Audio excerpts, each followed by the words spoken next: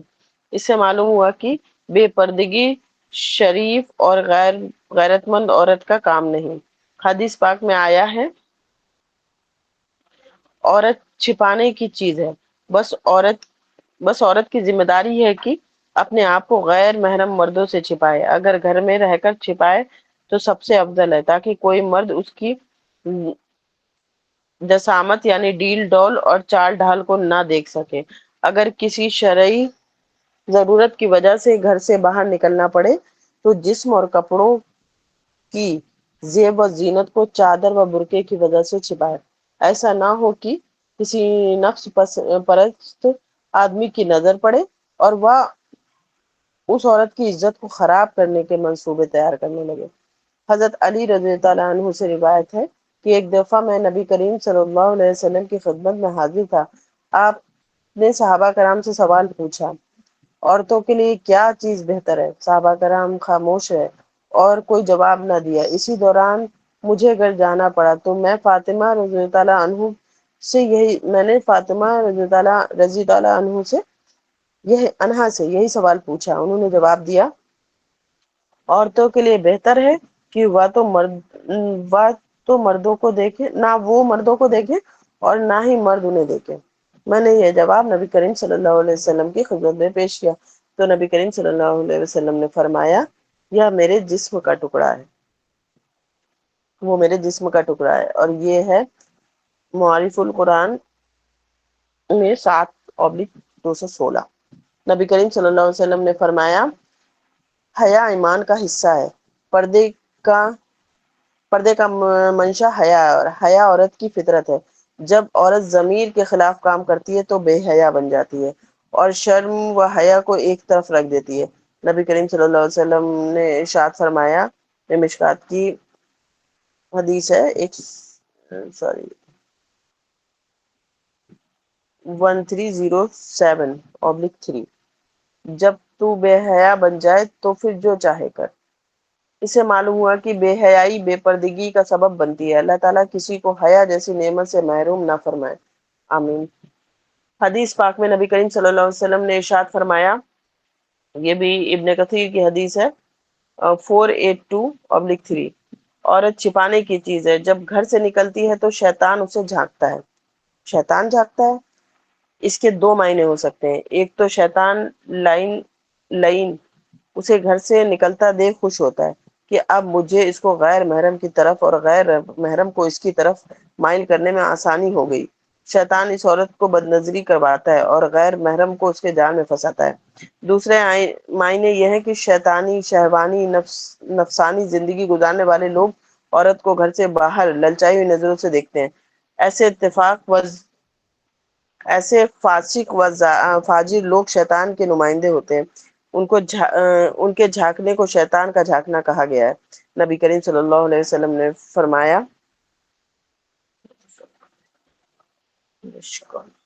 یہ اس کا مفہوم ہے، میں نے اپنے بعد مردوں کے لیے عورتوں سے زیادہ بڑا فتنہ کوئی نہیں چھوڑا۔ اسے معلوم ہوا کہ عورت مرد کے لیے سب سے بڑی آزمائش ہے۔ فقہا نے لکھا ہے کہ پردہ واجب ہونے کا مدار فتنہ ہے، اس لیے بوڑھی عورت جس کی طرف جنسی میلان نہیں رہتا، اس کے چہرے کا پردہ کرنے میں نرمی دی گئی ہے۔ جوان عورت کی طرف مرد کا میلان فطری طور پر زیادہ ہوتا ہے، لہٰذا اسے پردے میں رہنا چاہیے۔ اگر عورت کسی ضرورت کی وجہ سے گھر سے نکلے تو پردے کے ساتھ نکلے تاکہ اس کے ذریعے سے شیطان مردوں کو فتنے میں نہ ڈال سکے۔ امام احمد رحمۃ اللہ علیہ نے ام المومنین سیدہ عائشہ رضی اللہ عنہا سے روایت کیا ہے، اس کا مفہوم ہے، میں اس کمرے میں داخل ہوتی جس میں نبی کریم صلی اللہ علیہ وسلم دفن ہے تو اپنی چادر رکھ دیتی اور کہتی تھی کہ یہاں تو صرف میرے شوہر اور میرے والد دفن ہیں۔ لیکن جب عمر رضی اللہ عنہ کو دفن کیا گیا تو اللہ کی قسم میں ان سے حیا کی وجہ سے خوب اچھی طرح پردہ کر لیا کرتی تھی۔ یعنی وہ لوگ وہاں پر قبر ہے، حضرت عمر کی قبر کے بعد عائشہ رضی اللہ عنہ اس کمرے میں پردے کے ساتھ جاتی تھی۔ اس سے پردے کی اہمیت کا اندازہ لگانا چاہیے کہ حضرت عائشہ رضی اللہ عنہ تو قبر میں دفن آدمی سے بھی پردہ کر رہی ہیں، جبکہ آج کی بے پردہ عورتیں زندہ جیتے جاگتے مردوں سے پردہ نہیں کرتی۔ دیندار عورتوں کے لیے حضرت عائشہ کا عمل روشنی کا مینار ہے۔ حدیث پاک میں آیا ہے، اس کا یہ حدیث ہے ابو داود اور ترمذی میں بھی ہے، سنن اور یہ حدیث نمبر ہے اس کا 188، جس کا مفہوم ہے ایک بار ام المومنین حفصہ رضی اللہ عنہا اور عائشہ رضی اللہ عنہا نبی کریم صلی اللہ علیہ وسلم کے ساتھ پاس بیٹھی ہوئی تھی کہ حضرت عبداللہ بن مکتوب رضی اللہ عنہ گھر میں داخل ہوئے۔ وہ نابینا صحابی تھے۔ نبی کریم صلی اللہ علیہ وسلم نے دونوں سے فرمایا کہ پردہ کرو۔ انہوں نے کہا کہ یا رسول اللہ، کیا وہ نابینا نہیں ہے؟ نہ ہمیں دیکھ سکتے اور نہ ہی پہچان سکتے؟ نبی کریم صلی اللہ علیہ وسلم نے ارشاد فرمایا، کیا اب تم دونوں بھی نابینا ہو؟ کیا تم انہیں نہیں دیکھ سکتی ہو؟ پردے کی اہمیت پر اس سے زیادہ واضح اور بڑی دلیل اور کیا ہو سکتی ہے؟ عقلی دلائل۔ ایک بزرگ ریل گاڑی سے لاہور سے جیکب آباد آ رہے تھے۔ راستے میں کسی اسٹیشن پر ایک کوٹ پتلون پہنے نئی تہذیب والے نوجوان سوار ہوئے۔ تھوڑی دیر بعد نوجوان نے بزرگ سے پوچھا، آپ مجھے دین اسلام کے عالم نظر آ رہے ہیں، اگر آپ مجھے اجازت دیں تو کیا میں ایک سوال پوچھ سکتا ہوں؟ بزرگ نے جواب دیا، جی ہاں آپ پوچھیں۔ نوجوان نے کہا، اسلام اس بات کی اجازت کیوں نہیں دیتا کہ مرد اور عورتیں اکٹھے مل کر کام کیا کریں؟ بزرگ نے اس نوجوان کو قرآن و حدیث کی روشنی میں کے کئی جوابات دیے، مگر نوجوان کی طبیعت مطمئن نہ ہوئی۔ وہ کہنے لگا کہ آپ مجھے عقلی دلیل سے سمجھائیں کہ اس میں کیا رکاوٹ ہے۔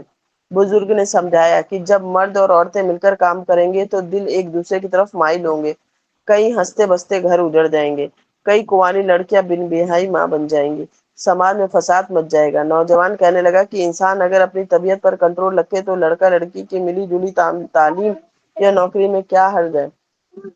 بزرگ نے دیکھا کہ سیدھی انگلی سے گھی نہیں نکل رہا تو سوچا کہ ٹیڑھی انگلی سے نکالا جائے۔ وہ نوجوان عقل کا اندھا ہے، جس کے دماغ پر بھی پردہ پڑا ہے، لہٰذا اس کو دوسرے انداز سے سمجھانا پڑے گا۔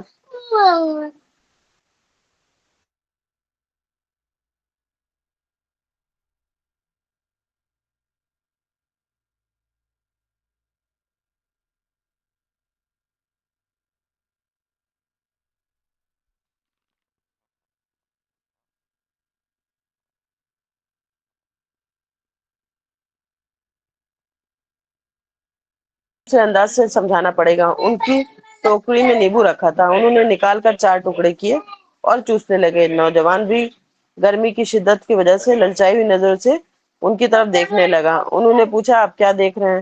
نوجوان نے کہا، نیبو دیکھ کر منہ میں پانی آ رہا ہے۔ بزرگ نے کہا، اب طبیعت پر کنٹرول کا مسئلہ کیا بنا؟ اگر نیبو دیکھ کر منہ میں پانی آ جاتا ہے تو اسی طرح نوجوان اور غیر محرم لڑکیوں کو دیکھ کر دل میں گناہ کا خیال آ ہی جاتا ہے، اور یہی چیز زنا کا سبب بنتی ہے۔ دین اسلام نے اس برائی کا راستہ روکنے کے لیے عورت کو حکم دیا ہے کہ اول تو گھر میں ہی رہے، اگر کسی ضرورت کے تحت نکلنا پڑے تو پردے میں نکلے، تاکہ غیر مردوں کی نظر نہ پڑے اور وہ کسی مصیبت میں گرفتار نہ ہو۔ نوجوان نے شرم سے سر جھکا لیا۔ دوسری دلیل، اگر کسی آدمی کے ذمہ ڈیوٹی لگا دی جائے کہ 1,00,000 روپے کی رقم ایک شہر سے دوسرے شہر کسی آدمی کو پہنچا دے، تو وہ آدمی اول تو رقم لے جانے سے گھبرائے گا کہ راستے میں جیب کترے ہوں گے، ایسا نہ ہو کہ میری جیب کی رقم ہی غائب کر دے، بلکہ اگر کسی چور اور ڈاکو کو پتہ چل گیا تو وہ جان سے مار دے گا اور رقم بھی لے جائے گا۔ اس سے بہتر ہے کہ اس کو بینک وغیرہ کے ذریعے ٹرانسفر کروا دیا جائے، تاکہ کسی کو پتہ ہی نہ چلے۔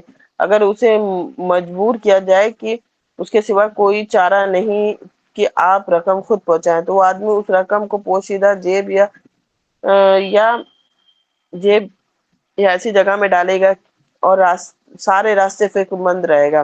ایسا کب ایسا کبھی نہیں ہو سکتا کہ وہ اسٹیشن پر لوگوں کے سامنے رقم نکال کر گرنا شروع کرے۔ یہ تو دوسرے لوگوں کو دعوت دینی ہوگی کہ آ بیل مجھے مار۔ بالکل اسی طرح اگر کوئی نیک عورت گھر کی 4 دیواری سے باہر نکلنا چاہے تو اول تو وہ گھبراتی ہے کہ مجھے بلا وجہ ہی باہر جانا پڑ رہا ہے، اگر مجبوری اور معذوری اور ضرورت ہو تو وہ بے پردہ ہو کر نکلتی ہے اور با پردہ ہو کر نکلتی ہے اور راستے میں فکر مند رہتی ہے کہ کوئی اچکا بدماش اس کے پیچھے نہ لگ جائے۔ وہ کہیں نہیں وہ کبھی یہ کبھی نہیں ہو سکتا کہ وہ غیر مردوں کے مجمع میں اپنی زیب و زینت کا اظہار کرے اور اپنی عزت داؤں پر لگائے۔ اگر کوئی بدنیت آدمی اس کے پیچھے پڑ گیا تو عزت بھی لوٹ لے گا اور جان سے بھی مار دے گا۔ شرع شریف میں اس لیے پردے کا حکم دیا گیا تاکہ عورت کی عزت ناماموس سوری عزت و ناموس پر کوئی ہاتھ نہ ڈال سکے۔ جو لڑکیاں فیشنیبل برقع بے پردہ بن کر بازاروں میں گھومتی پھرتی ہیں، ان کے اغوا وغیرہ کے واقعات روزانہ اخباروں کی زینت بنتے ہیں۔ وہ دوسروں کو تماشا دکھاتی خود ہی دوسروں کے لیے تماشا بن جاتی ہیں۔ اگر کسی آدمی نے قصاب کی دکان سے چند کلو گوشت خریدا تو اسے کپڑے یا تھیلے وغیرہ میں چھپا کر گھر لے جاتا ہے۔ کہیں ایسا نہیں ہو سکتا کہ وہ گوشت کو تھال میں ڈال کر سر پر رکھے اور راستے میں چلے۔ اسے خطرہ ہوتا ہے کہ چیل کوے وغیرہ جھپٹ لیں گے اور گوشت کو اڑا لے جائیں گے۔ اسی طرح اگر 50 کلو کی نوجوان لڑکی گھر سے بے پردہ حالت میں نکلے تو انسانی بھیڑیے اس کے ارد گرد منڈانا شروع کر دیتے ہیں، اور کئی بار تو پورے 50 کلو کو ہی غائب کر دیتے ہیں۔ اس لیے نیک عورت پردے میں لپٹ کر نکلتی ہے تو اس کی جان، مال اور عزت و آبرو پر کوئی حملہ ور نہ ہو سکے۔ سوچنے کی بات یہ ہے کہ جو لوگ اپنی جوان بیٹیوں کو بے پردہ نکلنے کی اجازت دے دیتے ہیں تو کیا ان کی نظر میں بیٹی کی قدر و قیمت چند کلو گوشت کے برابر بھی نہیں ہے؟ حیرت کی بات ہے کہ پرندے گوشت لے گئے تو صرف مالی نقصان ہوگا جس کی بھرپائی ہو سکتی ہے، اور اگر کسی نے بیٹی کی عزت خراب کر دی تو اس نقصان کی بھرپائی نہیں ہو سکتی۔ دل کہے گا اب پچھتائے کیا ہو جب چڑیا چگ گئی کھیت۔ ہر انسان کو اللہ تعالیٰ نے فطری طور پر غیرت و جذبہ عطا کیا ہے۔ وہ ہرگز نہیں چاہتا کہ کوئی غیر آدمی اس کے گھر کی عورتوں پر بری نظر اٹھائے۔ اگر وہ کسی کو اپنی محرم عورتوں کو برائی کرتا ہوا دیکھے تو ہرگز برداشت نہیں کر سکے گا، بلکہ مرنے مارنے پر تل جائے گا۔ کئی بار تو خاوند اپنی بیوی کو، یا باپ اپنی بیٹی کو، یا بھائی اپنی بہن کو، اور بیٹا اپنی ماں کو قتل کر دیتا ہے۔ آج کل خبروں میں اس طرح کی خبریں چھپتی رہتی ہیں کہ ایک عورت کی بے پردگی کئی خاندانوں کی عزت خاک میں ملا دیتی ہے۔ لہذا انسانی غیرت اور ایمانی غیرت کا تقاضا ہے کہ عورت حجاب میں پہن کر نکلے اور مرد لوگ اپنی نظریں نیچی رکھیں تاکہ سماج میں فساد نہ پھیلے۔ نبی کریم صلی اللہ علیہ وسلم نے عورتوں کے بارے میں فرمایا، مشکات کی حدیث ہے، حدیث نمبر ہے 14/1، عقل اور دین کے اعتبار سے ناقص۔ عورت کی فطرت ہے کہ عموماً پھسلتی بھی جلدی ہے اور پھسلاتی بھی جلدی ہے۔ بڑے بڑے عقل مندوں کے عقل پر پردہ ڈال دیتی ہے۔ جذباتی ہونے کی وجہ سے گھڑی میں تو تولا اور گھڑی میں ماشا ہوتی ہے۔ اس لیے شرع شریف نے طلاق کا حق مرد کے اختیار میں رکھا ہے۔ اگر مان لیں کہ عورت کو اختیار دے دیا جاتا تو وہ ایک دن میں 70 مرتبہ طلاق دیتی اور 70 مرتبہ رجوع کرتی۔ کسی سے خوش ہو تو اپنا سب کچھ اس کے خاطر لٹا دیتی ہے، اور اگر کسی سے ناراض ہو تو اسے زندہ بھی دیکھنا نہیں چاہتی۔ اندر اندر کھانے ذاتی بھی خود کرتی ہے، مگر لوگوں کی نگاہ میں مظلوم بن کر دکھا دیتی ہے۔ ایک کام کرنے کو اپنا دل چاہ رہا ہوتا ہے مگر زبان سے نہ کہہ رہی ہوتی ہے۔ ذرا سی نوک جھوک پر شوہر کی ساری زندگی کی خوش اخلاقی پر پانی پھیر دیتی ہے۔ کہتی ہے کہ میں نے تیرے گھر میں آ کر دیکھا ہی کیا ہے، تو جو کچھ کرتا ہے اپنے لیے کرتا ہے، میرے لیے نہیں کرتا۔ معمولی بات پر لعنت بھیجنا شروع کر دیتی ہے۔ کمزور تو ہے، پھر اپنے مرنے کی دعائیں کرنے لگ جاتی ہے۔ مال کی محبت اس قدر ہوتی ہے کہ اگر میاں کہے کہ ہم آپ کے جسم میں کیلیں ٹھوکنا چاہتے ہیں مگر ہوں گی سونے کی، تو فوراً پوچھے گی پھر دیر کیوں کر رہے ہو، جلدی جلدی کریں نا، آپ اپنا کام جلدی سمیٹیں۔ غصے اور حسد کی آگ میں جل مر کر کباب بنی ہوئی ہوتی ہے۔ فیشن کی اتنی دیوانی کی چاہتی ہے کہ جیسے کپڑے میں پہنوں ویسا دوسرا نہ پہنے۔ اگر ایک بار کپڑے پہن لیے تو اتار کر کسی دوسرے کو دے دوں، دوبارہ دھو کر نہ پہننے پڑے۔ کوئی تعریف کر دے تو پھول ہی نہیں سماتی، دشمن کو دوست اور غیر کو اپنا سمجھنا شروع کر دیتی ہے۔ طبیعت کے اس اتار چڑھاؤ کی وجہ سے کہا جاتا ہے کہ اس کی عقل کامل نہیں، ناقص ہے، لہذا اس کا گھر کی چار دیواری میں رہنا ہی اس کے لیے بہتر ہے۔ اگر کوئی آدمی پورا پاگل ہو تو اسے پاگل خانے کے کمرے میں بند رکھا جاتا ہے۔ عورت کیونکہ ناقص العقل ہے، لہذا اسے ذرا بڑی جگہ یعنی گھر کی چار دیواری میں رہنے کو کہا جاتا ہے۔ اگر باہر نکلنا ہے تو پردے میں لپٹ کر نکلے اور محرم مرد کے ساتھ نکلے، تاکہ نہ تو وہ کسی کا ایمان خراب کرے اور نہ ہی کوئی اس کی عزت خراب کرے۔ آج انشاءاللہ یہیں تک، آگے انشاءاللہ پڑھیں گے شرعی پردے کے 3 درجے۔ کل انشاءاللہ شروع کرتے ہیں اس کو، تو اس کو ہم مکمل کرتے ہیں۔ سبحان اللہ و بحمدہ، سبحانک اللہم و بحمدک، اشہد ان لا الہ الا انت، استغفرک و اتوب الیک۔ سبحان ربک رب العزۃ عما یصفون وسلام علی المرسلین والحمد للہ رب العالمین۔ السلام علیکم ورحمۃ اللہ وبرکاتہ۔